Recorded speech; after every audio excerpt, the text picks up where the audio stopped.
Dear students, तो last video में हमने एल्डोल एडिशन रिएक्शन को डिस्कस किया था, जिसमें हमने रिएक्शन को देखा, फिर उसकी मैकेनिज्म देखी और फिर हमने जो प्रोडक्ट बना एल्डोल जिसको हम कहते हैं उसका डिहाइड्रेशन भी देखा था। और आज हम डिस्कस करेंगे इसकी स्टीरियोकेमिस्ट्री, इसी रिएक्शन की स्टीरियोकेमिस्ट्री। तो बेटा स्टीरियोकेमिस्ट्री आप इस रिएक्शन की तभी समझ सकते हैं जब आपने स्टीरियोकेमिस्ट्री पढ़ी हुई होगी। यानी स्टीरियोकेमिस्ट्री जो टॉपिक है, जो आपके यहाँ यूनिट है स्टीरियोकेमिस्ट्री की, अगर आपने वो यूनिट पढ़ी है तभी आपको यहाँ पर कुछ समझ में आएगा। तो मैं आप लोगों से यही बोलूंगी बेटा कि स्टीरियोकेमिस्ट्री के वीडियोस भी मैंने डाले हुए हैं ऑलरेडी, तो आप पहले वो वीडियोस देखिएगा, पहले अपनी स्टीरियोकेमिस्ट्री कंप्लीट कीजिएगा, तब जाकर इस टॉपिक पर आइएगा। ठीक है, तो अब स्टीरियोकेमिस्ट्री में हम देख लेते हैं एल्डोल एडिशन की क्या क्या चीजें हमें देखनी। तो सबसे पहले इसमें आ रहा है केस फर्स्ट। तो चलिए केस फर्स्ट को बताने से पहले मैं आपको बता दूं कि एल्डोल एडिशन में मैंने पिछली बार क्या समझाया था। हमने दो एल्डिहाइड के मॉलिक्यूल लिए थे, ये एक सेल्फ कंडेंसेशन रिएक्शन थी। ठीक है, ये एल्डिहाइड का एक मॉलिक्यूल दूसरे एल्डिहाइड के मॉलिक्यूल से कंडेंस हुआ था। दोनों ने आपस में सेल्फ कंडेंसेशन, ये दोनों की रिएक्शन हुई थी इन प्रेजेंस ऑफ बेस, और उससे जो हमें प्रोडक्ट मिला था वो हमारा प्रोडक्ट था CH3, ये CH, यहाँ पर OH था, और फिर यहाँ CH2 और ये CHO। तो क्योंकि इसमें एल्डिहाइडिक ग्रुप भी था और अल्कोहलिक ग्रुप भी था, तो इसलिए हमने इसको एल्डोल बोलते था। और इसमें हुआ क्या था, मैकेनिज्म जब हमने देखा तो हमने देखा कि इस एक मॉलिक्यूल ने तो रिएक्ट किया न्यूक्लियोफाइल की तरह, मतलब एक मॉलिक्यूल का हमने न्यूक्लियोफाइल बनाया और इस दूसरे मॉलिक्यूल का हमने इलेक्ट्रोफाइल बनाया, और रिएक्शन इस न्यूक्लियोफाइल और इलेक्ट्रोफाइल के बीच में हुई। ठीक है, अब ये न्यूक्लियोफाइल कैसे बना, क्योंकि रिएक्शन में हमने बेस लिया हुआ था, तो हमने क्या करा, इस न्यूक्लियोफाइल को किस तरह से बनाया, मतलब हमने इस एल्डिहाइड मॉलिक्यूल का इनोलेट बनाया था।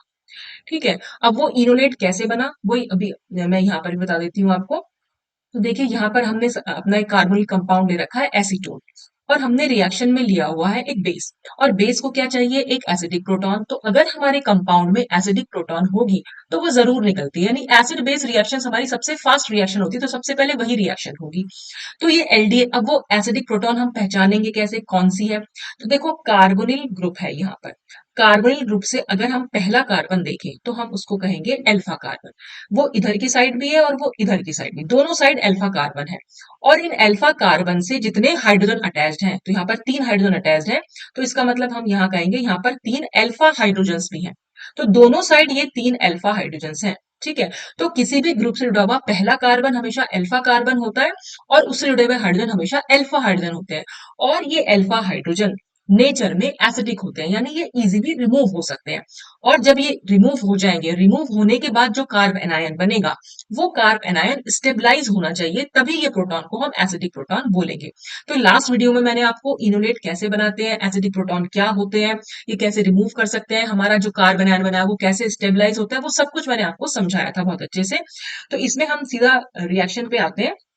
तो यहाँ पर क्या होगा कि ये जो बेस है, इस बेस को चाहिए वही एसिडिक प्रोटॉन, और हम मैंने अभी बताया कि जो अल्फा हाइड्रोजन है वो नेचर में एसिडिक होती है। तो CH3 को अगर मैं ऐसे लिख लूं, CH2 और ये H, ठीक है, तो यहां से बेस क्या करेगा, इस H प्लस को निकाल लेगा, तो H प्लस की तरह निकल रहा है, यानी प्रोटॉन, H प्लस को हम प्रोटॉन बोल देते हैं।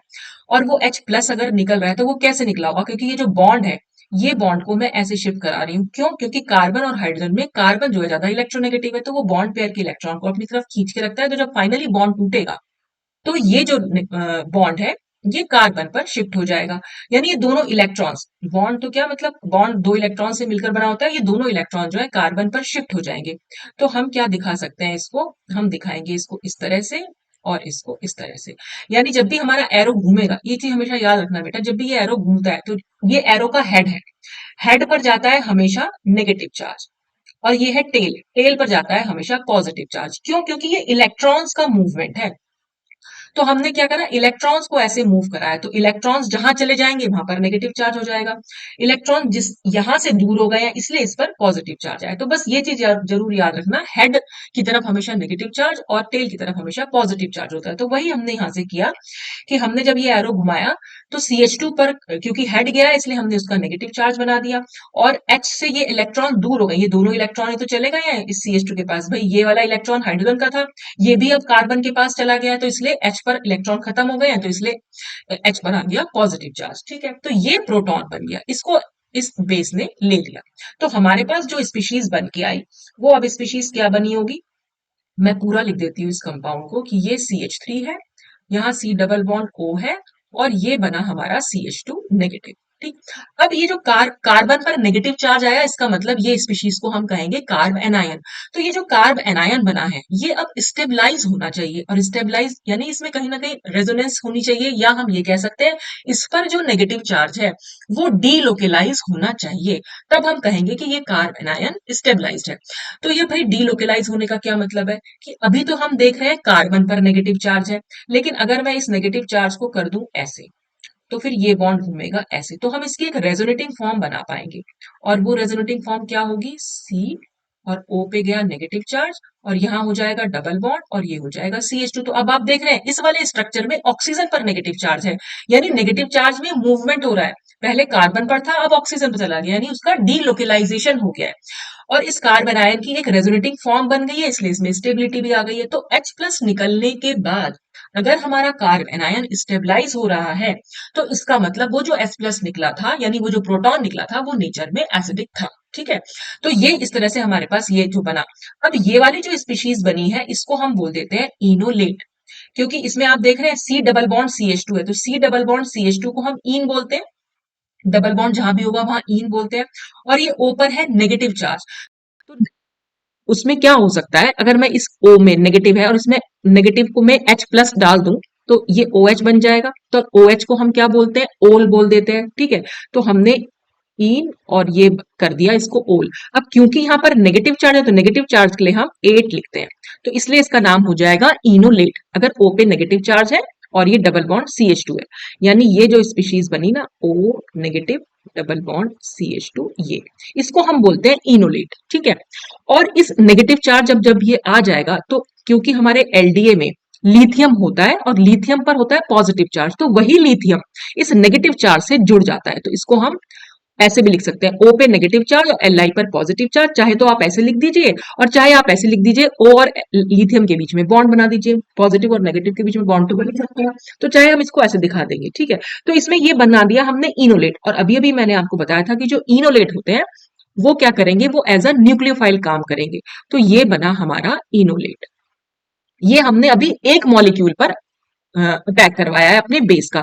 हम हमेशा इसमें दो मॉलिक्यूल ले रहे हैं, एल्डोल एडिशन रिएक्शन में दो कार्बोनिल कंपाउंड्स के बीच में रिएक्शन होती है। तो अब हम पढ़ते हैं केस फर्स्ट, क्या लिखा हुआ है। Enolate obtained from carbonyl compounds having 3 alpha hydrogens.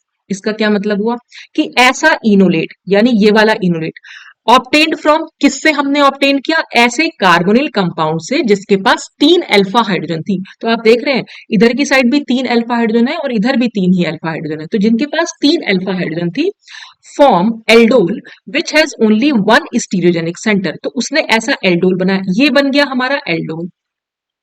ठीक। तो इसने ये ऐसा एल्डोल बनाया जिसके पास सिर्फ एक ही स्टीरियोजेनिक सेंटर है। अब ये एल्डोल कैसे बना होगा वो भी देख लीजिए। तो होता क्या है, ये जो हमारा इनोलेट बना है, अब इनोलेट मैंने आपको बताया था वो एज अ न्यूक्लियोफाइल काम करता है। ठीक है। तो यानी जो दूसरा मॉलिक्यूल हमने यहाँ ले रखा है, ये इलेक्ट्रोफाइल की तरह काम करेगा। और ये इलेक्ट्रोफाइल की तरह कैसे काम कर रहा है, क्योंकि यहाँ पर हम देख रहे हैं ऑक्सीजन है, ऑक्सीजन कार्बन ज्यादा इलेक्ट्रोनेगेटिव है, तो ऑक्सीजन पर होता है स्लाइटली नेगेटिव चार्ज और कार्बन पर होता है स्लाइटली पॉजिटिव चार्ज। तो जो कार्बोनिल कार्बन होता है, कार्बोनिल ग्रुप का जो कार्बन होता है वो हमेशा इलेक्ट्रोफिलिक होता है नेचर में। ठीक है। तो यानी इस पर न्यूक्लियोफाइल अटैक कर सकता है। तो वो करेगा, वो अटैक करता है ऐसे कि ये बॉन्ड तो जाएगा यहाँ, ये बॉन्ड जाएगा इस कार्बन पर, और उसी समय ये बॉन्ड यहाँ मूव कर जाएगा। ठीक है। तो हमारी स्पीशीज क्या बनेगी, देखो ये बॉन्ड तो हमारा एज इट इज यहाँ बना ही रखा है मैंने। ठीक। फिर जब ये वाला एरो घूमा, O और Li के बीच का एरो कहाँ घूमा है, यहाँ घूमा है, यानी ऑक्सीजन से अब डबल बॉन्ड बन जाएगा। ठीक है ना, एक बॉन्ड खिसक के, मतलब समझ लीजिए कार्बन और ऑक्सीजन के बीच में है तो डबल बॉन्ड हो गया। तो यहां से Li प्लस अलग हो जाएगा, ये बॉन्ड तो टूट जाएगा यहां से, तो यहाँ और इस ऑक्सीजन और इस कार्बन के बीच में डबल बॉन्ड बन जाएगा, वो मैंने यहाँ बनाई दिया। ठीक है। उसके बाद क्या हुआ, ये जो डबल बॉन्ड है, ये वाला जो डबल बॉन्ड था मैंने यहाँ बनाया था, और मैंने इसकी तरफ एरो घुमाया ऐसे इस वाले कार्बन की तरफ। तो इसका मतलब क्या होता है, अब ये वाला बॉन्ड भी टूटेगा और इस वाले कार्बन और इस वाले कार्बन के बीच में बॉन्ड बनेगा। यानी ये जो कॉर्नर वाला कार्बन है और ये जो पीएच से अटैच्ड कार्बन है, इनके बीच में बॉन्ड बनेगा, और ये डबल बॉन्ड है वो सिंगल बॉन्ड में चेंज हो जाएगा। तो जो सिंगल बॉन्ड में चेंज हुआ वो ये बॉन्ड था। ठीक है। और ये वाले कार्बन और जो पीएच से अटैच्ड कार्बन था उसके बीच में ये नया बॉन्ड बना। ठीक। और इस सी से क्या क्या चीजें अटैच थी, एक तो पीएच अटैच था, एक एच अटैच था, तो मैंने एच भी अटैच कर दिया, पीएच भी अटैच कर दिया, और ये बॉन्ड मैंने ऐसे घुमा दिया, इसका मतलब ऑक्सीजन पर नेगेटिव चार्ज दिया।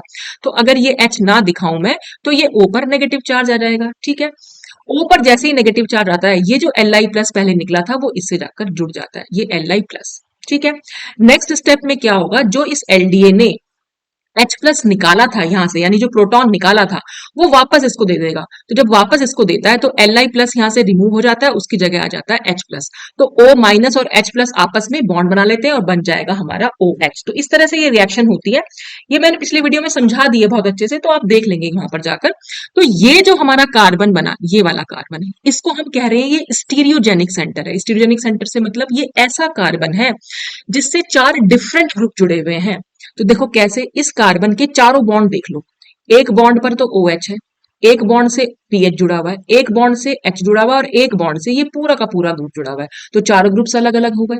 तो यहाँ पर सिर्फ एक ही स्टीरियोजेनिक सेंटर डेवलप हो पाया। तो जब कभी एक स्टीरियोजेनिक सेंटर डेवलप होगा, तो वहां पर ना कोई डाइस्टीरियोमर नहीं बन पाता। ये कंपाउंड अकेला ऐसा ही रहेगा, इसका कोई डाइस्टीरियोमर नहीं होगा। डाइस्टीरियोमर भी मैंने स्टीरियो केमिस्ट्री में पढ़ाए हैं, इसलिए मैं बार बार बोल रही हूँ कि इसमें सारी टर्म्स जो आएंगी वो सब स्टीरियो केमिस्ट्री से रिलेटेड आती है।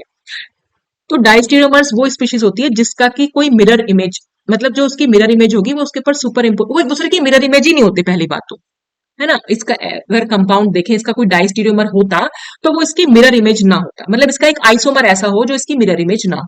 ठीक है, तो यहां पर क्योंकि एक स्टीरियोजेनिक सेंटर है, जब भी कभी एक स्टीरियो सेंटर हो या एक एसिमेट्रिक कार्बन हो, उसका कोई डाइस्टीरियोमर नहीं हो पाता उस कंपाउंड का।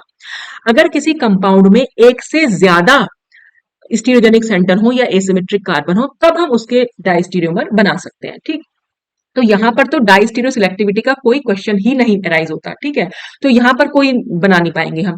अब आते हैं हम case two, enolate obtained from carbonyl compounds having not more than 2 alpha hydrogens form aldol which में हैज 2 स्टीरियोजेनिक सेंटर्स। यानी अब हम कार्बोनिल कंपाउंड ऐसा लेंगे जिसके पास सिर्फ 2 ही अल्फा हाइड्रोजन होंगी, क्योंकि 3 अल्फा हाइड्रोजन वाले केस में तो एक ही स्टीरियोजेनिक सेंटर बन रहा था और हम उसका कोई डाइस्टीरियोमर नहीं बना पा रहे थे। अब देखें ऐसा कैसा कंपाउंड है, तो देखो फिर से हम देखेंगे, ये हमारा कार्बोनिल ग्रुप है। कार्बोनिल ग्रुप से पहला कार्बन जो होता है वो अल्फा कार्बन होता है। अब इससे कितने हाइड्रोजन जुड़े हुए हैं ये हमें पता होना चाहिए। तो देखो, इसमें 2 बॉन्ड तो हमें दिखाई दे रहे हैं जो इस तरह वी की शेप में है। तो भाई जो 2 बॉन्ड नहीं दिखाई दे रहे हैं वो हमें खुद से इमेजिन करने होते हैं, और वो दोनों हाइड्रोजन्स होते हैं। तो यानी मैं इसको भी ऐसे बना दूं और ये भी ऐसे, यानी दोनों के दोनों हाइड्रोजन बना दूं, यानी ये मैं इसको यहां भी बना सकती हूँ, एक हाइड्रोजन और ये दूसरा है। तो ये जो दोनों हाइड्रोजन होंगी वो भी अल्फा हाइड्रोजन कहलाएंगी। तो इसके पास 2 से ज्यादा अल्फा हाइड्रोजन है ही नहीं। ठीक है, तो अब जब ये एल्डोल बनाएगा, ये कैसे बनाएगा, अब देखो वो भी देख लो।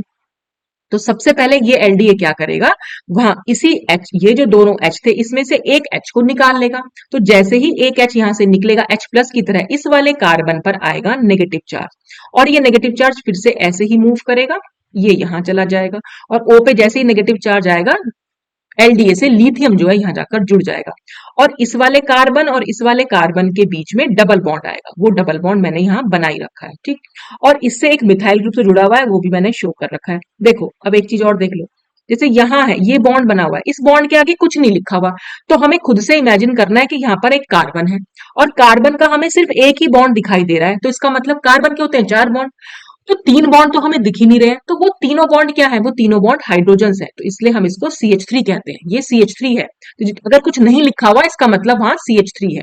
ठीक है, और अब आप यहाँ पर भी हाइड्रोजन देख लो कितने रह गए हैं। कार्बन के कितने बॉन्ड दिखाई दे रहे हैं, एक तो डबल बॉन्ड दिख रहा है, इधर सिंगल बॉन्ड, कुल मिलाकर 3 बॉन्ड दिख रहे हैं। इसका मतलब जो बॉन्ड हमें नहीं दिख रहा है वो हाइड्रोजन है, तो हम इसको H ऐसे भी लिख सकते हैं कि एक ही हाइड्रोजन बचा है। यहाँ पर थे 2 हाइड्रोजन, और इसने क्योंकि एक प्रोटॉन निकाल लिया, एक H प्लस निकाल लिया, इसलिए सिर्फ एक ही H बचा। ठीक है, तो ये हमारा क्या बना, इनोलेट।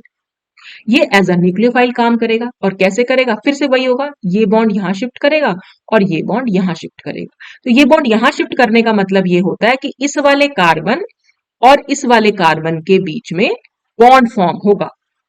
अब अगर मैं इसको यहां दिखाना चाहूं कौन से कार्बन है वो एक तो ये कार्बन है जो हमारा ये वाला इनोलेट का कार्बन है। ठीक है, और ये वाला कार्बन जो हमारा, ये जो मैंने कार्बन इसमें डार्क कर रखा है, एक ही कार्बन है यहाँ पर, तो ये वाला कार्बन है। तो ये दोनोच कार्बन हमारे अब क्या हो जाएंगे नेचर में स्टीरियोजेनिक। फिर से देख लेते हैं कार्बन के चारों बॉन्ड। देखो इस वाले लास्ट वाला कार्बन जो है उससे एक OH ग्रुप जुड़ा हुआ है, एक पीएच जुड़ा हुआ है, एक H जुड़ा हुआ है। भले यहाँ बॉन्ड नहीं बना रखा, उसका मतलब ये है कि वो बॉन्ड से जुड़ा हुआ है, और एक पूरा का पूरा ये बॉन्ड से जुड़ा हुआ है। तो चारों बॉन्ड से हमारे डिफरेंट डिफरेंट ग्रुप जुड़े हुए हैं।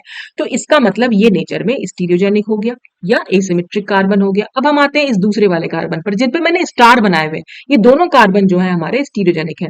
तो इससे भी एक H जुड़ा हुआ है, एक CH3 जुड़ा हुआ है, एक ये RCO ग्रुप जुड़ा हुआ है, और एक ये पूरा का पूरा ग्रुप जुड़ा हुआ है। आपको सिर्फ कार्बन के चारों बॉन्ड्स पे ध्यान देना है, वो चारों के चारों अलग अलग है। इसका मतलब ये भी एक स्टीरियोजेनिक सेंटर हो गया। तो जब दो स्टीरियोजेनिक सेंटर हो गए यानी इसके दो डाइस्टीरियोमर्स पॉसिबल हैं। और वो कैसे पॉसिबल होंगे, क्योंकि हम जब ये कार्बन के चार बॉन्ड दिखाते हैं ना बेटा, स्टीरियो केमिस्ट्री में हम इनको ऐसे नहीं दिखाते, हम इनको दिखाते हैं कुछ इस तरह से। दो बॉन्ड तो हमारे रहते हैं प्लेन में। प्लेन मतलब जो आपके मोबाइल की स्क्रीन होगी या जो आपके कंप्यूटर की स्क्रीन होगी वो उसी प्लेन में रहेंगे। और एक बॉन्ड को हम दिखाते हैं ऐसे डार्क लाइन से, इसको हम वेज बोल देते हैं। इसका मतलब होता है ये स्क्रीन से बाहर की तरफ आपकी तरफ आ रहा है। और चौथा बॉन्ड हम दिखाते हैं ऐसे, ये सब स्टीरियो केमिस्ट्री में बताया हुआ है मैंने। इसको हम कहते हैं डैश बॉन्ड, ये आपकी स्क्रीन से पीछे की तरफ जा रहा है, यानी एक तो आपकी तरफ आ रहा है और एक आपसे दूर जा रहा है। ठीक है, और ये दोनों बॉन्ड प्लेन स्क्रीन में ही बने हुए हैं, बस इसको ऐसे समझिए। तो ये चारों बॉन्ड हम इस तरह से शो करते हैं।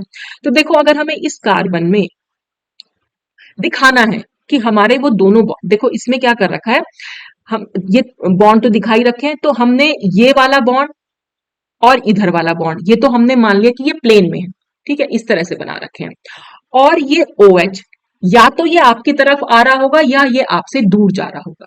तो अगर मैं ये मान लूं कि OH आपकी तरफ आ रहा है, तो मैं क्या करूंगी, ये दोनों बॉन्ड तो प्लेन में बनाए, OH को मैं बना दूंगी ऐसे। तो फिर जो ये H बना, ये H पीछे की तरफ जा रहा होगा ऐसे। ठीक है, या फिर मैं ऐसे भी दिखा सकती हूँ कि OH को मैं पीछे की तरफ दिखा दूं। पीछे का मतलब आपकी स्क्रीन से दूर, जो पीछे की तरफ जा रहा है। तो फिर इस H को मुझे आपकी तरफ आता हुआ दिखाना पड़ेगा। तो वो आप कैसे भी समझ सकते हैं इसको कि ठीक है, ये दोनों बॉन्ड तो प्लेन में है साइड वाले, और जो ये OH और H है या तो ये आपकी तरफ आ रहे हैं या आपसे दूर जा रहे हैं। ठीक है, ऐसे ही ठीक इस कार्बन के साथ भी है। इस वाले कार्बन के भी ये दोनों बॉन्ड तो प्लेन में है जो इसके अगल बगल में लगे हुए हैं, और एक बचा ये CH3 और एक बचा ये H। तो या तो CH3 आपकी तरफ आ रहा होगा, अगर CH3 आपकी तरफ आ रहा है तो H आपसे दूर जा रहा होगा, और अगर H आपकी तरफ आ रहा है तो CH3 आपसे दूर जा रहा होगा। तो इन बॉन्ड्स को हम ऐसे बनाते हैं और इसी बेसिस पर इनके डाइस्टीरियोमर्स पॉसिबल भी होते हैं। ठीक, तो अब हमें क्या दिखाना है, देखो इसके डाइस्टीरियोमर्स कैसे बना सकते हैं। या तो हम इस तरह से बना सकते हैं, रिएक्शन वही हो रखी है, ये वाली सेम रिएक्शन है वही, सीधा एल्डोल बना रखा है इन्होंने। तो एल्डोल कैसे बनाया, या तो देखो जैसे इस नीचे वाला बॉन्ड पे ध्यान दो, ये एक डार्क बॉन्ड है यानी वेज बॉन्ड है। वेज बॉन्ड का मतलब ये आपकी तरफ आ रहा है और इस बॉन्ड से आगे हमने कुछ नहीं लिखा हुआ, और अगर कुछ नहीं लिखा होता तो इसका मतलब वो CH3 होता है, क्योंकि एक बॉन्ड तो हमने दिखा दिया, बाकी के तीनों बॉन्ड हाइड्रोजन बन जाते हैं। तो देखो ये वेज से बना हुआ है, ये OH भी वेज से बना हुआ है, यानी CH3 और OH दोनों ही आपकी साइड आ रहे हैं। तो जब दोनों ही सेम साइड जा रहे हो तो ऐसे एल्डोल को हम सिन एल्डोल बोल देते हैं। सिन का मतलब होता है एक जैसा, सिमिलर। ठीक है, तो एक तो डाइस्टीरियोमर ये बन सकता है, और दूसरा क्या बन सकता है कि CH3 तो आपकी तरफ आ रहा है लेकिन OH आपसे दूर जा रहा है। तो दोनों की स्टीरियोकेमिस्ट्री डिफर कर गई, एक आपकी तरफ आ रहा है और एक आपसे दूर जा रहा है। तो दोनों ऑपोजिट डायरेक्शन में हो गए, एक आपकी तरफ एक आपसे दूर। तो दोनों ऑपोजिट जब हो जाते हैं तो ऐसे एल्डोल को हम बोल देते हैं एंटी एल्डोल। ठीक है, तो या तो इससे सिन बन सकता है या एंटी बन सकता है।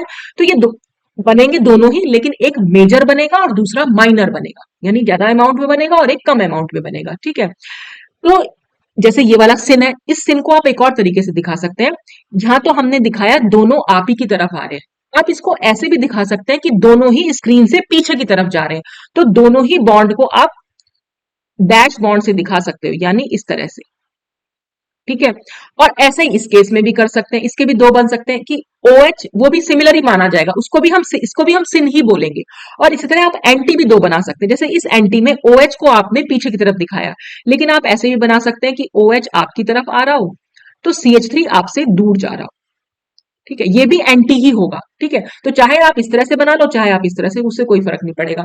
तो ये दोनों जो होंगे एक दूसरे के लिए डाइस्टीरियोमर्स होते हैं, क्योंकि इन दोनों की जो मिरर इमेज होगी, मतलब ये दोनों एक दूसरे की मिरर इमेज नहीं होंगे। दोनों एक दूसरे की मिरर इमेज हो भी नहीं सकते, क्योंकि ये दोनों एक साइड है और यहाँ पर ये दोनों ऑपोजिट साइड है। ठीक है, तो ये होते हैं डाइस्टीरियोमर्स। तो अब हमें कैसे मालूम पड़ेगा कि कब सिन एल्डोल बनेगा और कब एंटी एल्डोल बनेगा? ठीक है, तो वही स्टीरियोकेमिस्ट्री हमें यहाँ पर समझनी है। तो देखो, जो हमारे सिन एल्डोल होते हैं वो हमेशा सिन इनोलेट से बनते हैं। अब हमें सिर्फ यहाँ चेक करना है कि हमारा इनोलेट कैसा बना है, क्या वो सिन बना है। अगर वो सिन बना है तो हमेशा सिन एल्डोल बनेगा, अगर वो एंटी बना है तो हमेशा एंटी एल्डोल बनेगा। अब हम पहचानेंगे कैसे कि सिन एल्डोल क्या होता है और एंटी एल्डोल क्या होता है? उसके लिए हमें क्या देखना पड़ेगा, इस डबल बॉन्ड से इस ऑक्सीजन और ये जो मेटल है, लिथियम मेटल है ना, तो ये ऑक्सीजन और लिथियम और जो ये ग्रुप है, ये ग्रुप कौन सा है, ये CH3 ग्रुप है। ये दोनों ग्रुप इस डबल बॉन्ड से क्या सेम साइड पर प्रेजेंट है या ऑपोजिट साइड पर प्रेजेंट है? तो यहां पर OLI और CH3 दोनों ही डबल बॉन्ड से ऊपर की तरफ दिखा रखे हैं। देखो, ये सेम साइड है इसका मतलब, और अगर ये सेम साइड है तो इसको हम बोलेंगे कि ये सिन एल्डोल है। देख लो इसको, ये डबल बॉन्ड है, डबल बॉन्ड से ये पोजीशन और ये पोजीशन, ये दोनों होती हैं सिन। ठीक है, ये है सिन आपस में। ठीक, या ये पोजीशन और ये पोजीशन, ये दोनों भी आपस में सिन होती है। लेकिन ये पोजीशन और ये पोजीशन, यानी एक ऊपर को बना दिया, दूसरा हमने नीचे को बना दिया, ये होती है एंटी पोजीशन। ऐसे ही ये हमने ऊपर को दिखाया और ये हमने नीचे को दिखाया, तो ये होती है एंटी पोजीशन। ठीक है, तो ये दोनों एंटी हो जाएंगी, इधर वाली और इधर वाली एंटी, और ये एंटी, और ये दोनों सिन और ये दोनों सिन, यानी डबल बॉन्ड के सेम साइड सिन होता है, डबल बॉन्ड के ऑपोजिट साइड एंटी होता है। ठीक है, और हमें देखना क्या क्या चीज है, बस इस डबल बॉन्ड से एक तो O के साथ जो भी मेटल जुड़ा हुआ होगा, जरूरी नहीं है कि हर बार हमने LDA ही लिया हुआ हो, कोई भी बेस ले सकते हैं। तो O के साथ जब मेटल जुड़ जाएगा, एक तो वो ग्रुप देखना है, और इस डबल बॉन्ड से और कौन सा ग्रुप जुड़ा हुआ है। देखो यहां पर भी ना एक चीज और समझ लेना, जैसे हमने ये दिखा दी, ये वाले कार्बन से बस हमें इस वाले कार्बन और इस वाले कार्बन में सिर्फ इस ग्रुप से मतलब है, इस वाले कार्बन का। तो ये अगर नंबर 1 दूं और ये नंबर 2 दूं, और नंबर 2 पर यहाँ पर क्या है, देखो यहाँ पर सिर्फ एक ही बॉन्ड है, तो यानी ये कार्बन तो है ही और 3 हाइड्रोजन भी है। और अब आप इस वाले 2 नंबर वाले कार्बन पर देखो, हमें कितने बॉन्ड दिखाई दे रहे हैं, सिर्फ 3 बॉन्ड दिखाई दे रहे हैं, डबल बॉन्ड और एक ये सिंगल बॉन्ड। तो 3 बॉन्ड है तो नहीं, एक बॉन्ड और बना हुआ है, तो वो हो गया H। तो हमें इस H को कुछ नहीं देखना होता, हमें इस H से मतलब नहीं, हमें सिर्फ इस वाले ग्रुप से और इस O बॉन्ड मेटल ग्रुप से मतलब है। तो डबल बॉन्ड से अगर ये सिमिलर साइड होंगे तब ये सिन होंगे, और डबल बॉन्ड से अगर ये उल्टी साइड होंगे, ऑपोजिट साइड होंगे, तब हम इनको एंटी बोलेंगे। अब देखो यही चीज आगे भी समझाई हुई है। तो जैसे कि मैंने आपको बताया कि सिन इनोलेट जो होते हैं वो हमेशा सिन एल्डोल देंगे एज मेजर प्रोडक्ट, और एंटी इनोलेट जो है वो एंटी एल्डोल देंगे एज मेजर प्रोडक्ट, यानी कि माइनर भी बनेगा, सिन से सिन एल्डोल बनेगा मेजर प्रोडक्ट की तरह, और सिन से एंटी एल्डोल बनेगा माइनर प्रोडक्ट की तरह। तो आप मेजर पे ध्यान दीजिए, माइनर को छोड़ दीजिए। तो सिन से सिन बनता है एल्डोल, और एंटी से एंटी बनता है। तो वही चीज हमने यहाँ बता भी रखी है कि अगर इनोलेट में हमें सिर्फ ये आर देखना है और ओ मेटल देखना है। ओ मेटल मतलब ओ से जुड़ा हुआ मेटल, जैसे यहाँ पर देखो डबल बॉन्ड यहाँ बना रखा है हमने, ये डबल बॉन्ड, तो हमने O से जो मेटल जुड़ा हुआ है वो देखना है। अब दूसरे कार्बन पर आ जाओ, अब इसी कार्बन पर मत चले जाना कि इसी कार्बन पर N भी जुड़ा हुआ है, ये मत देख लेना। ये कार्बन पर तो हमें सिर्फ OLI देखना था, अब हमें इस कार्बन पर ये R जुड़ा हुआ है, और आप देख रहे हैं R डबल बॉन्ड से नीचे की साइड जुड़ा हुआ है और OLI डबल बॉन्ड से ऊपर की साइड जुड़ा हुआ है, दोनों ऑपोजिट जा रहे हैं, इसलिए हम इसको एंटी इनोलेट बोल रहे हैं, और इसी को हम ई इनोलेट भी बोल देते हैं। तो Z और E नॉमेनक्लेचर भी बेटा स्टीरियोकेमिस्ट्री में मैंने बहुत अच्छे से समझाया हुआ है। जनरली हम ट्रांस के लिए यूज करते हैं, बट हमेशा ऐसा नहीं होता कि हम ट्रांस के लिए ई फॉर्म बोले, कई बार ई जो है सिस भी हो जाती है, लेकिन मैक्सिमम टाइम ट्रांस को ही हम ई बोल देते हैं। ठीक है, तो ये एंटी इनोलेट या ई इनोलेट बोला। हम यहाँ देखो, ये वाला कार्बन देख लो और ये कार्बन देख लो। अब देखो इसमें OMe है, हमें तो यही ध्यान है कि ऑक्सीजन जुड़ा हुआ बॉन्ड, लेकिन ऑक्सीजन से कोई मेटल नॉन मेटल जुड़ा हुआ होना चाहिए, तो ये OSI-Me3 देखना है हमें यहाँ पर, OSI-Me3, और इस वाले कार्बन का हमें R देखना है, तो ये दोनों भी ऑपोजिट है, तो इसलिए ये एंटी इनोलेट। फिर आप यहाँ आ जाइए, यहाँ पे हमें OBr2 देखना है, और इस डबल बॉन्ड से ये वाला ग्रुप, और ये ग्रुप क्या है, फिर से ये CH3 है, तो ये दोनों डबल बॉन्ड से दोनों ऊपर ही जा रहे हैं, सेम जा रहे हैं, इसलिए ये सिन, और सिन वाले को हम Z इनोलेट भी बोल देते हैं। ठीक, तो ये जो हमारा प्रोसेस हुआ, ये तो हमने समझ लिया कि इनोलेट क्या हुए, सिन कौन सा है और एंटी कौन सा है। अब सिन से सिन एल्डोल ही क्यों बन रहा है और एंटी इनोलेट से एंटी एल्डोल ही क्यों बन रहा है, वो बताया था जिमरमैन और ट्रैक्सलर ने। ये दोनों हमारे साइंटिस्ट थे, इन्होंने ही ये पूरा मैकेनिज्म समझाया था कि सिन से सिन क्यों बनता है और एंटी से एंटी क्यों बनता है। तो ये बोलते थे कि एल्डोल एडिशन रिएक्शन जो है वो किसके थ्रू होती है, एक 6 मेंबर्ड साइक्लिक ट्रांजिशन स्टेट के थ्रू ये एल्डोल एडिशन रिएक्शन होती है। और इस साइक्लिक ट्रांजिशन स्टेट को इन्हीं साइंटिस्ट के नाम पर हम बोल देते हैं जिमरमैन ट्रैक्सलर ट्रांजिशन स्टेट। ठीक है, तो इसी के अकॉर्डिंग, इस ट्रांजिशन स्टेट के अकॉर्डिंग ही हम बता सकते हैं कि सिन इनोलेट सिन एल्डोल क्यों बनाता है और एंटी इनोलेट एंटी एल्डोल क्यों बनाता है। तो वो हमारा नेक्स्ट स्लाइड में आएगा। तो देखो, formation of syn aldol from syn enolate. ठीक, तो सिन एल्डोल तो बन गया ये, और सिन इनोलेट है हमारा ये। इनोलेट इसमें पहले से ही बना रखा है।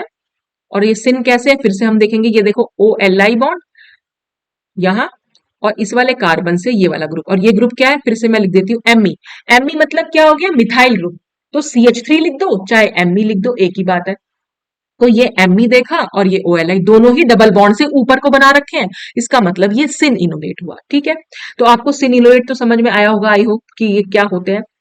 अब रिएक्शन होगी। रिएक्शन क्या हो रही है, हमारा इनोलेट है और दूसरा कार्बोनिल कंपाउंड है। एक कार्बोनिल कंपाउंड का हमें इनोलेट बनाना होता है ताकि हम उसे न्यूक्लियोफाइल की तरह यूज कर सकें, और दूसरा इनोलेट हमें इलेक्ट्रोफाइल की तरह, दूसरा इनोलेट कह रही हूं मैं, दूसरा कार्बोनिल कंपाउंड हमें इलेक्ट्रोफाइल की तरह बनाना होता है। तो रिएक्शन फिर से वैसे ही होगी, ये बॉन्ड यहां मूव करेगा, ये डबल बॉन्ड यहां जाएगा, और ये बॉन्ड ऑक्सीजन और लिथियम के बीच में जाएगा। तो अगर मैं इनकी नंबरिंग करूं, एक सेकेंड में नंबरिंग जरा दूसरे पेन से करती हूँ। वही नंबरिंग वैसे साइड में भी कर रखी है पर मैं यहां भी कर देती हूँ। ये 1, ये 2, देखो ये जो कार्बन, ये भी कार्बन है, ये 2 नंबर है, इसको मैंने दिया 3, ये गया 4, ये गया 5, और ये गया 6। अब आप सिर्फ नंबर पे ध्यान देना। देखो 1 और 6 के बीच का बॉन्ड टूटेगा और कहाँ जाएगा, 1 और 2 के बीच में जाएगा। तो 1 और 2 के बीच में ऑलरेडी एक सिंगल बॉन्ड है, तो एक और बॉन्ड आ जाएगा तो डबल बॉन्ड बन जाएगा। तो ये हमारी वो ट्रांजिशन स्टेट है जिसको हम जिमरमैन ट्रैक्सलर स्टेट बोल रहे हैं। Transition state, cyclic transition state बनती है। तो इस ट्रांजिशन स्टेट में जो बनने वाले बॉन्ड है उनको भी हम डॉटेड लाइन से दिखाएंगे, और जो टूटने वाले बॉन्ड है उनको भी हम डॉटेड लाइन से दिखाएंगे। तो देखो 1 और 6 के बीच का बॉन्ड टूट रहा है तो वो भी डॉटेड लाइन से होना चाहिए। तो 1 और 6 के बीच में ये लाइन हमने डॉटेड कर रखी है। ठीक है, फिर 1 और 2 के बीच में नया बॉन्ड बन रहा है। एक बॉन्ड तो ऑलरेडी है, तो जो बॉन्ड ऑलरेडी है उसको मैंने एज इट इज बना दिया, फुल बॉन्ड बनाया हुआ है, ये जो बना रखा है यहां। ठीक है, और एक नया बॉन्ड बनेगा, तो जो नया बॉन्ड बन रहा है उसको मैंने डॉटेड लाइन से दिखा रखा है। ठीक, फिर 2 और 3 के बीच में डबल बॉन्ड टूट रहा है, उसमें से एक बॉन्ड तो हमारा फुल रहेगा, लेकिन दूसरा बॉन्ड क्योंकि टूट रहा है तो फुल वाला बॉन्ड मैंने यहां दिखा दिया, और टूटता हुआ बॉन्ड मैंने डॉटेड लाइन से दिखा दिया। ठीक है, इसी 2 से एक R डैश जुड़ा हुआ है तो मैंने 2 से यहां पर R डैश भी जोड़ दिया।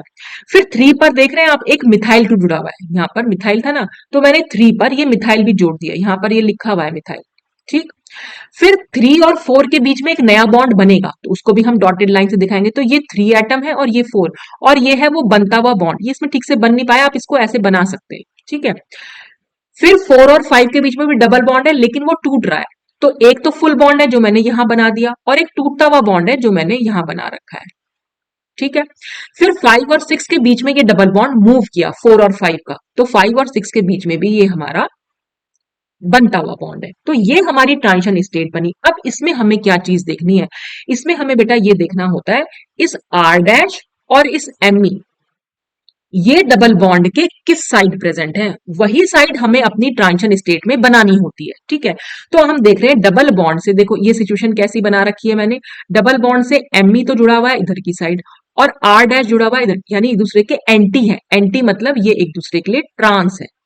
तो हमें अपनी ट्रांजिशन स्टेट में भी इन्हें उल्टा ही बनाना पड़ेगा। देखो एक को मैंने नीचे बनाया हुआ है और दूसरे को मैंने ऊपर बनाया हुआ है। ठीक है, तो ये हमारी transition state 6 membered cyclic transition state बनी। और जब हमारी 6 मेंबर्ड कोई साइक्लिक ट्रांजिशन स्टेट बनती है तो उसको हम हमेशा चेयर फॉर्म में बनाते हैं। तो यानी ये ट्रांजिशन स्टेट हम इस तरह से भी बना सकते हैं, इसलिए मैंने बीच में ये सिमिलर का साइन लगा रखा है।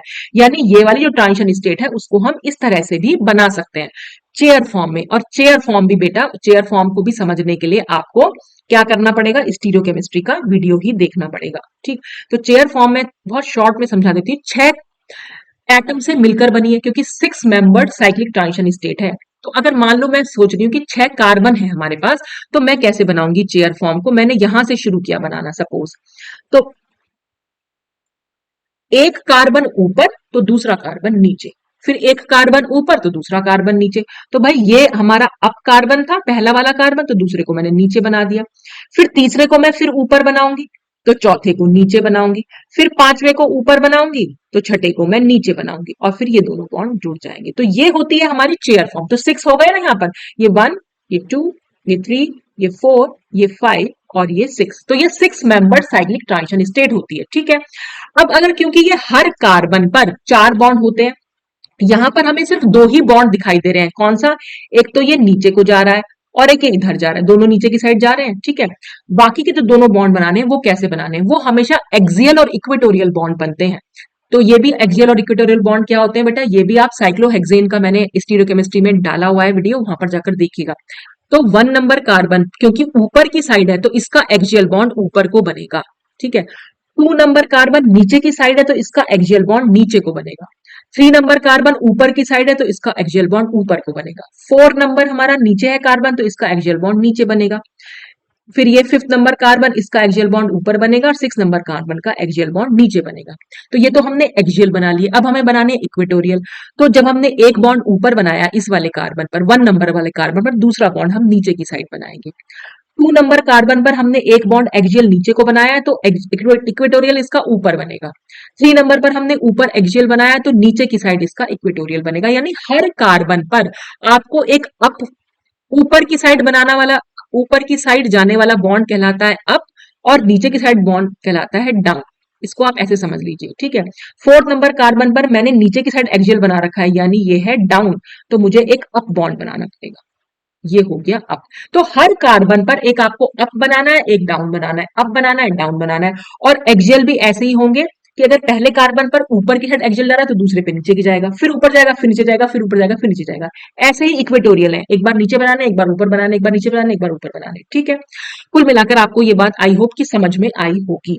अब हम अपनी इस पे चलते हैं। हमने नंबरिंग कर दी अपनी साइक्लिक ट्रांजिशन स्टेट की, जैसे ऊपर कर रखी थी। तो मैंने नंबर 1 यहां लिखा हुआ है, तो नंबर 1 पर यहां पर क्या है? ऑक्सीजन, तो मैंने यहां पर ऑक्सीजन जो है लिख दिया।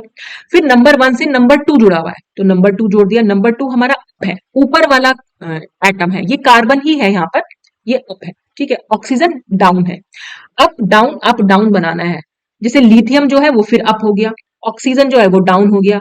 फिर ये वाला कार्बन, 4th नंबर वाला कार्बन फिर ऊपर हो गया, और ये जो 3rd नंबर वाला कार्बन है फिर नीचे हो गया। अब यहां पर क्या है?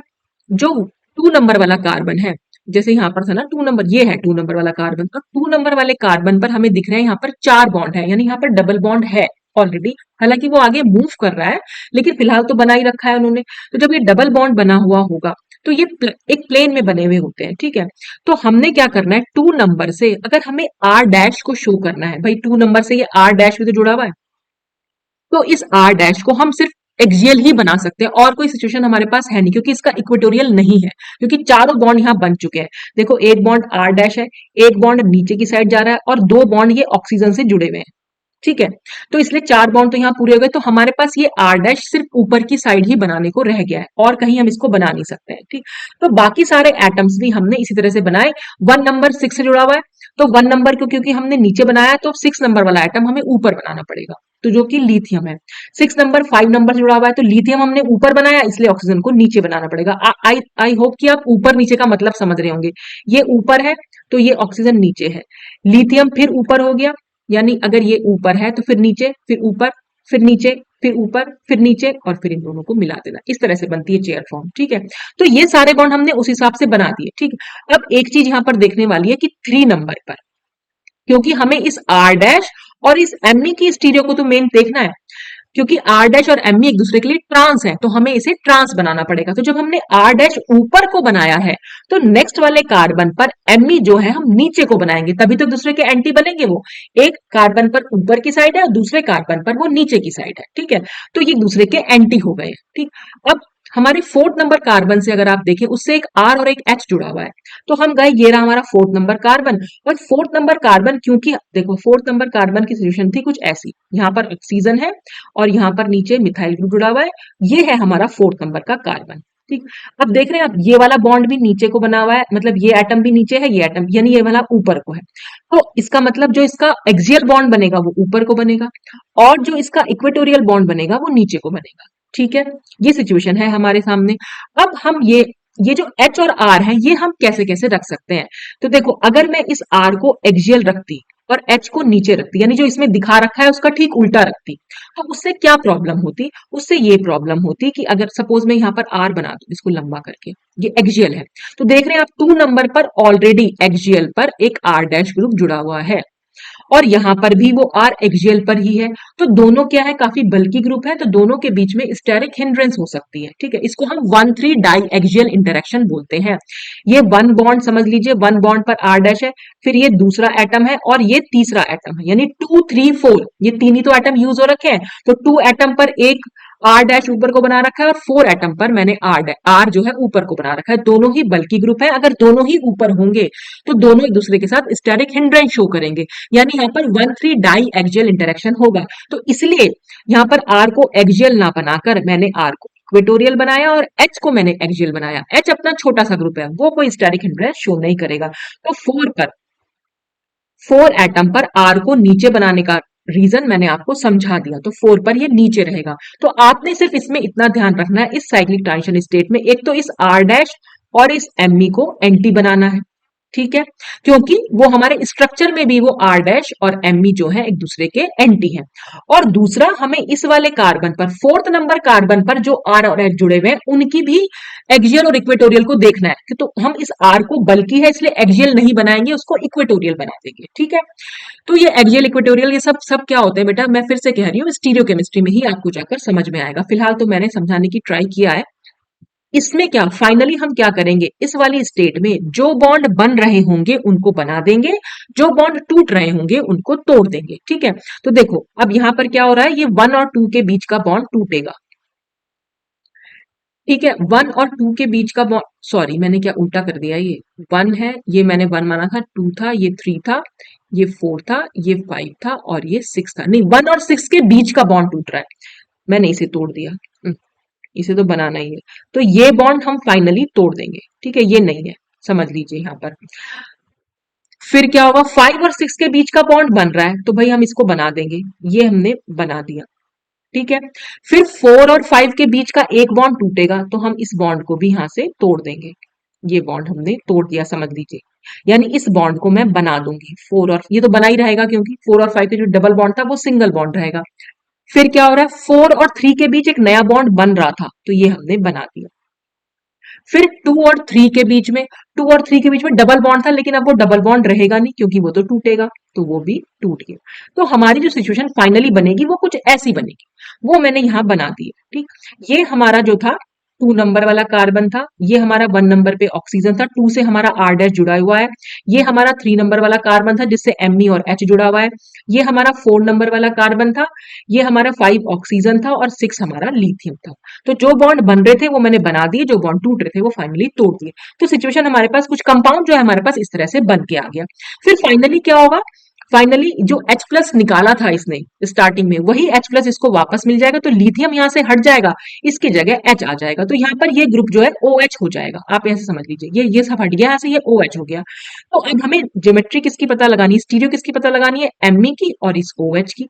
ये हम कैसे पता लगाएंगे, हम देखेंगे ये 3 4 बॉन्ड, क्योंकि ये दोनों भाई 4 नंबर से ही OH जुड़ा हुआ है और 3 नंबर से Me जुड़ा हुआ है, तो इसको मैं यहां बना देती हूँ।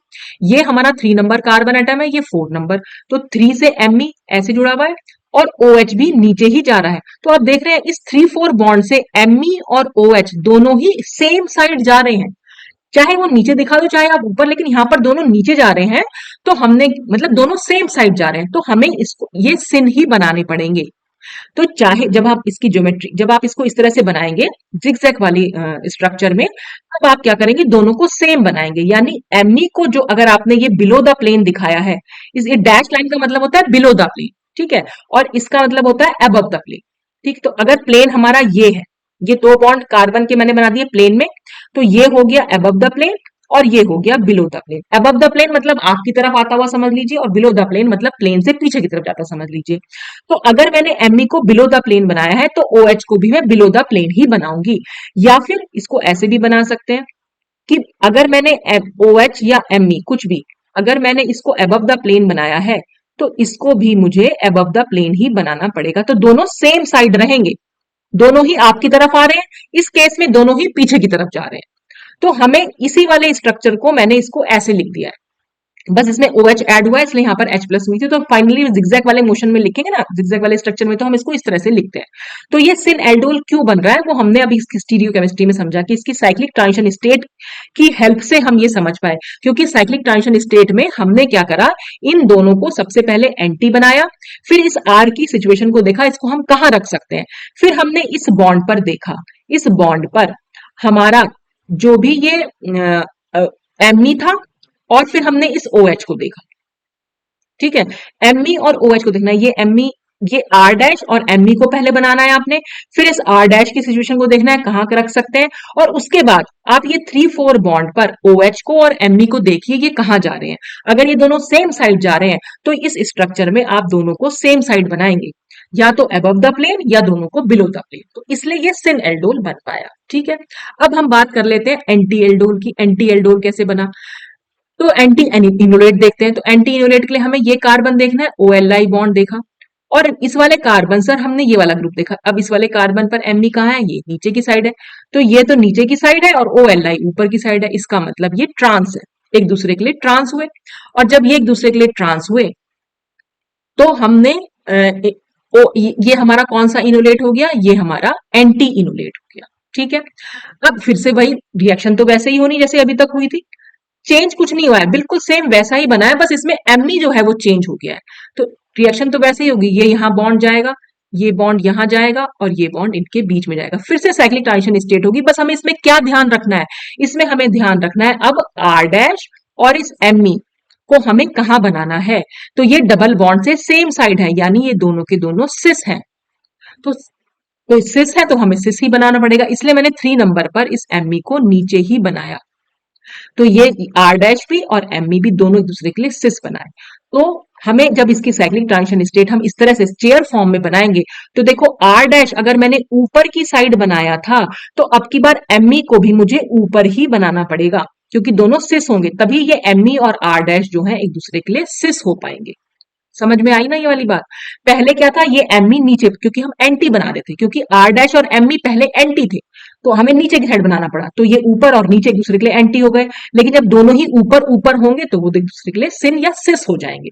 तो हमने इसको ऐसे बना लिया, फिर जो बॉन्ड टूटने वाले थे उनको तोड़ दिया, जो बॉन्ड जुड़ने वाले थे उनको जोड़ दिया, और फिर से हमने वही 3-4 बॉन्ड देखा। इसी बॉन्ड पर इस Me को देखना है और ये OLI को देखना है, OLI बाद में जाके OH बनेगा, तो इस OH को देखना है। तो आप देख रहे हैं इस बॉन्ड से Me तो बना दिया हमने ऊपर की साइड और OH बना दिया नीचे की साइड, यानी दोनों एक दूसरे के ऑपोजिट है।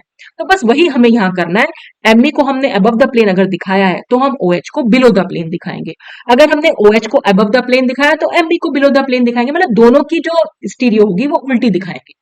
तो ये एंटी एल्डोल, तो वो क्यों बन पाए एंटी एल्डोल, वो हम इस साइक्लिक ट्रांजिशन स्टेट से ही समझ पाए।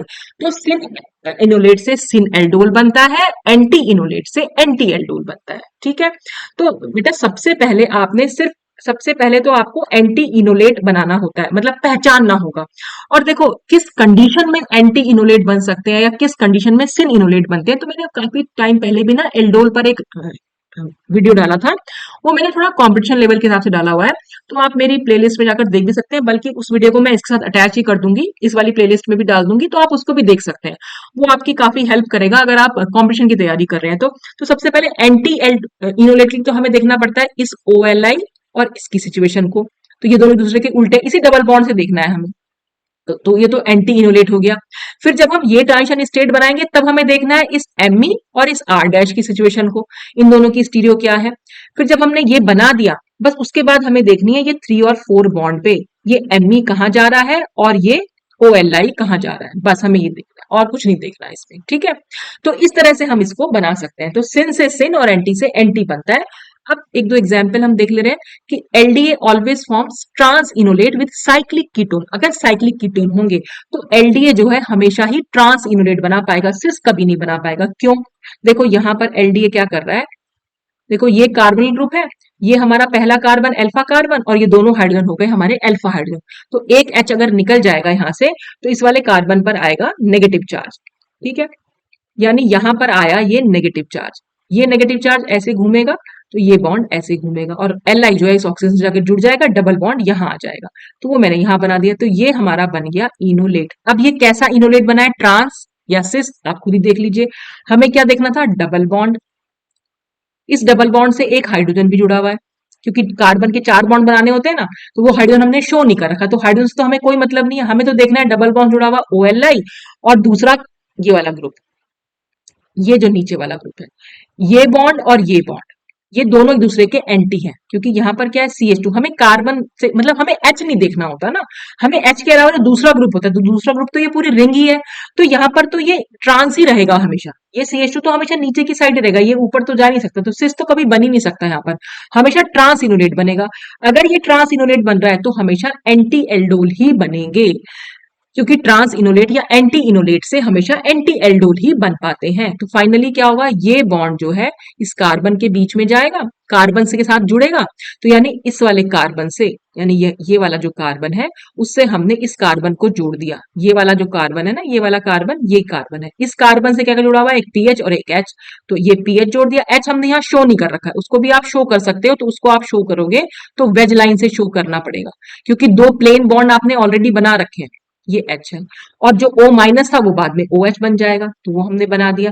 तो एंटी एल्डोल हमने कैसे, हमें किस किस के बारे में बताना था, हमें तो इस OH की, और ये जो ग्रुप था, ये जो नीचे बना रखा है मैंने, यानी जो रिंग का कार्बन है, ये वाले कार्बन एंटी दिखाना है हमें, OH को और इस कार्बन को हमें एंटी दिखाना है, तो हम कैसे दिखा पाएंगे, तो OH को अगर आपने बिलो द प्लेन बनाया है तो इस जो रिंग है, रिंग का जो ये कार्बन है, इसको आपको अबव द प्लेन दिखाना पड़ेगा, वो मैंने दिखा भी रखा है, थोड़ा सा डार्क कर रखा है उसको।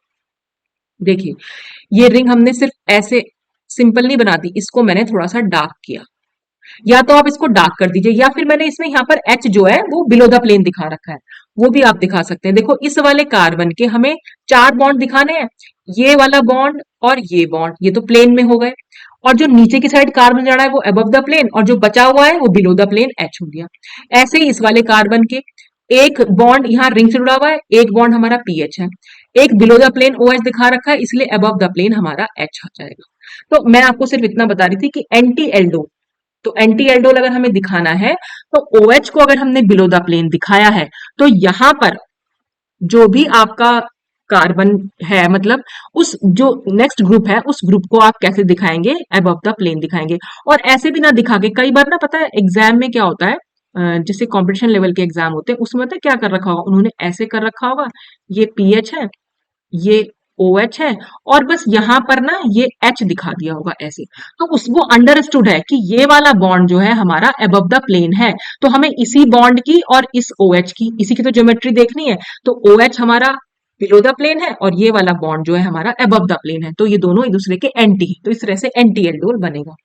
अच्छा, LDA forms syn enolate with bulky ketones. Bulky ketone से क्या मतलब है, देखो ये एक ग्रुप जुड़ा हुआ है कीटोन से, ये कौन सा ग्रुप है, टर्शरी आइसोब्यूटाइल ग्रुप है, ये है हमारा कार्बन, यहाँ पर भी CH3 है, ये भी CH3 है, ये भी CH3 है, तो ये टर्शरी ब्यूटाइल ग्रुप होता है और काफी बल्की होता है नेचर में, ठीक है। तो इसमें क्या होगा, जो ये मिथाइल ग्रुप है ना, ये हमेशा ऊपर ही रहेगा, ये कभी नीचे नहीं आता। क्यों नहीं आएगा नीचे, क्योंकि अगर ये नीचे आ जाता, ये सिचुएशन कभी ऐसी नहीं होगी, ऐसे क्यों, क्योंकि ये भी मिथाइल ग्रुप है, यहाँ पर भी मिथाइल है, यहाँ भी मिथाइल है, यहाँ भी मिथाइल है, ये काफी बड़ा ग्रुप है, और ये भी अपने आप में बल्कि, तो दोनों के बीच में स्टेरिक हिंड्रेंस होती है, तो स्टेरिक हिंड्रेंस की वजह से ये एमी जो है हमेशा ऊपर ही रहता है, तो इसलिए जब भी ये इनोलेट बनेगा, ये हमेशा कैसा इनोलेट बनेगा, ये सिन इनोलेट बनेगा, यानी देखो डबल बॉन्ड से OLI ऊपर की साइड है और ये एमी भी ऊपर की साइड है, फिर जब रिएक्शन होगी तो बस फिर से इस कार्बन के बीच में बॉन्ड बनेगा। तो अब हमें, क्योंकि हमारा सिन इनोलेट बना है, तो उससे हमेशा सिन एल्डोल बनेगा, यानी इस एमी को और जो ये वाला OH होगा, यहां से जो OH बनेगा, उन दोनों को हमें सिन दिखाना है, यानी अगर हमने अबव द प्लेन दिखा रखा है किसी एक को, तो दूसरे को भी अबव द प्लेन दिखाना है, अगर हमने बिलो द प्लेन दिखा रखा है तो दूसरे को भी बिलो द प्लेन दिखाना है। तो ये जो सब कुछ था आपका आज स्टीरियोकेमिस्ट्री ऑफ एल्डोल रिएक्शन वो खत्म होती है। तो बेटा अब तो पूरा वीडियो खत्म हो चुका है, तो मैं आपसे फिर भी यही कहूंगी कि स्टीरियोकेमिस्ट्री अगर आपको ने नहीं समझी है, मतलब स्टीरियोकेमिस्ट्री के वीडियोस नहीं देखे हैं या स्टीरियोकेमिस्ट्री नहीं पढ़ी है कहीं पर भी, तो आपको ये वीडियो कहीं समझ में नहीं आने वाला। और एमएससी के स्टूडेंट से तो मैं ये कहूंगी कि देखो, ये टॉपिक आपको अगर समझ में आए तभी आप लिखना वहां पर। अगर नहीं समझ में आ रहा तो फिर आप लिख भी नहीं पाओगे। और सीधे सीधा मेरा कहने का मतलब ये है कि कई मतलब इस तरह से आता है एल्डोल कंडेंसेशन पर शॉर्ट नोट्स, ठीक है। तो आपने तो वहां पर सिर्फ रिएक्शन लिखनी है, मैकेनिज्म लिखनी है और उसकी एप्लीकेशन लिखनी है। स्टीरियोकेमिस्ट्री अगर पूछी जाएगी तब आप लिखेंगे, अदरवाइज नहीं लिखेंगे। ये टॉपिक मैंने आपको इसलिए समझाया, एक तो ये कॉम्पिटिशन लेवल के हिसाब से इंपॉर्टेंट है, दूसरा अगर ऐसे आ जाए कि शॉर्ट नोट लिखने को आ जाए स्टीरियोकेमिस्ट्री ऑन एल्डोल रिएक्शन, तब आप ये वहां पर लिख सकते हो। तो इस ये टॉपिक को समझाने का मेरा यही पर्पस था कि आपको स्टीरियोकेमिस्ट्री तो समझ में भी आ जाए, दूसरा ये कि एग्जाम में अगर स्टीरियो केमिस्ट्री ऑन एल्डोल पर आ जाए कोई क्वेश्चन तो आप अटेम्प्ट कर सकते हैं, या कॉम्पिटिशन लेवल पे तो आते ही हैं तो वो भी आप अटेम्प्ट कर सकते हैं। तो अब नेक्स्ट वीडियो में मैं जो बाकी सब क्रॉस्ड एल्डोल है इसमें, और भी कुछ नेम रिएक्शन है, क्लेजन श्मिट भी है, तो वो सब मैं इसमें समझा दूंगी और उसके बाद हम इसकी एप्लीकेशन को डिस्कस करेंगे। तो आज के लिए बस इतना ही। Thanks for watching.